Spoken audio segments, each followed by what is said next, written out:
Bonjour Natacha, Bonjour Émile, bienvenue chez Bolja. merci de nous recevoir aujourd'hui pour cette petite interview. Alors pouvez-vous nous raconter comment vous avez eu l'idée de Boja?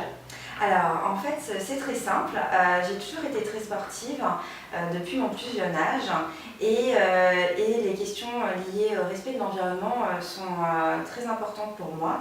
L'année dernière j'étais à Paris, je faisais beaucoup de sport, du tennis, du squash, de la rando pour alimenter mes différentes pratiques, je faisais aussi du renforcement musculaire à domicile. Donc je vivais en colocation comme beaucoup de jeunes parisiens de mon âge, donc pas beaucoup d'espace et j'étais tout le temps confrontée à la même problématique et un jour je me suis dit mais en fait si ça n'existe pas, je n'ai qu'à le créer. Donc avec mon conjoint on a travaillé sur le projet. On a développé des plans 3D, mais très rapidement plusieurs points ont été soulevés, notamment le fait que je n'avais pas de fonds, ni un réseau et ni les compétences techniques pour aller jusqu'au bout du projet. Et en plus, ce que je voulais vraiment en fait, c'était créer une marque avec mes valeurs qui sont très fortes pour le respect de l'environnement et la fabrication française, et amener dans cette marque des innovations technologiques.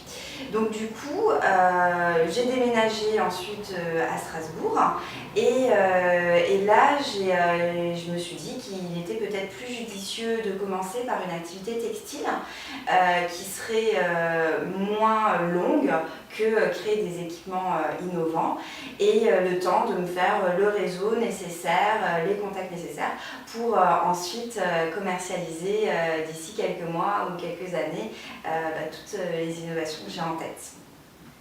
D'accord. Et aujourd'hui, où en êtes-vous dans votre projet du coup? Alors, j'ai bien avancé sur l'activité textile.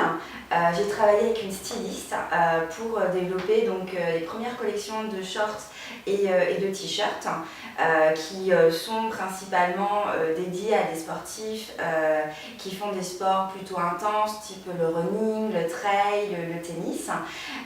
Ils sont fabriqués donc, avec des bouteilles plastiques recyclées, du bambou, encore de la pulpe d'eucalyptus.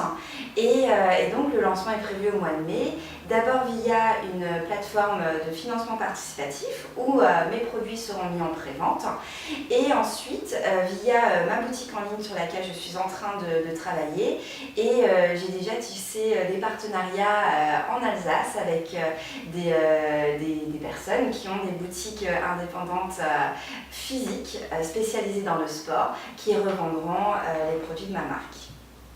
D'accord. Et donc, quelles sont les principales étapes que vous traversez dans la création d'entreprise? Alors, avant Boja, je n'avais jamais créé d'entreprise, donc tout cet univers est très nouveau pour moi.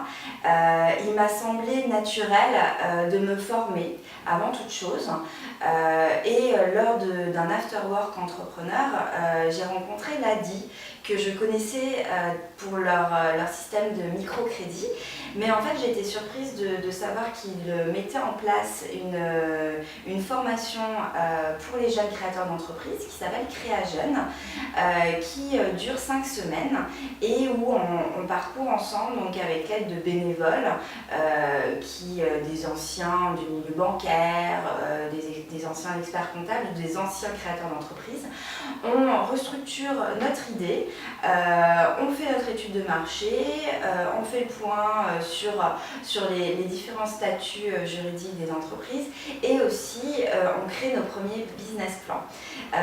Donc j'ai eu la chance de participer à cette formation et ensuite j'ai dû rechercher des personnes, des experts dans leur domaine, type un expert comptable, un juriste, pour m'accompagner dans la création de la société. Et puis l'étape cruciale de levée de fonds entre guillemets pour lancer les premières collections de Boja, où là j'ai fait votre connaissance, en l'occurrence pour le prêt d'honneur que vous mettez à disposition des créateurs d'entreprises.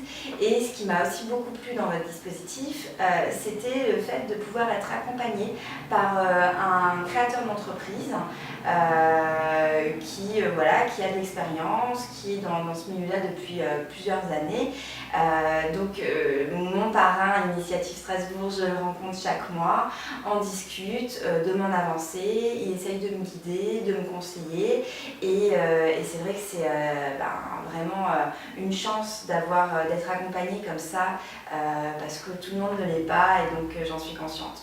En plus, j'ai eu la chance du coup d'avoir été sélectionnée pour Initiative Remarquable, qui est un dispositif qui a été lancé par Initiative France, affaire à suivre.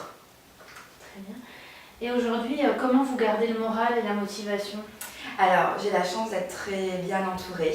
Mon conjoint, ma famille, mes amis croient en moi, croient en mon projet et donc ça c'est vraiment essentiel parce qu'on travaille beaucoup quand on crée son entreprise, on est souvent absent parce qu'on a des obligations, hein. Moi en l'occurrence je fais des déplacements pour aller voir mes différents fabricants de tissus en France, mon façonnier, je fais beaucoup de réseaux donc voilà, les soirs, les after-work, les dîners, etc. C'est très important. De se faire connaître, surtout dans la création d'une marque comme Boyja.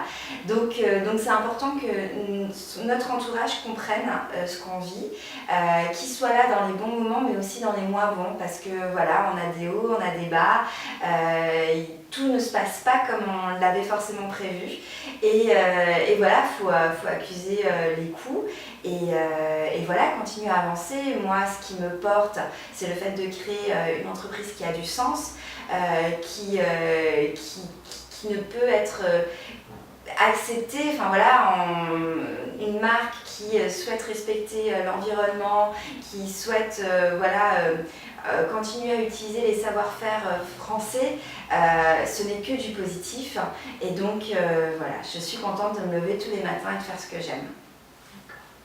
Bah écoutez, on vous remercie pour ce témoignage. Merci à vous. Et on vous souhaite une très bonne continuation dans le lancement de Boyja. Merci beaucoup.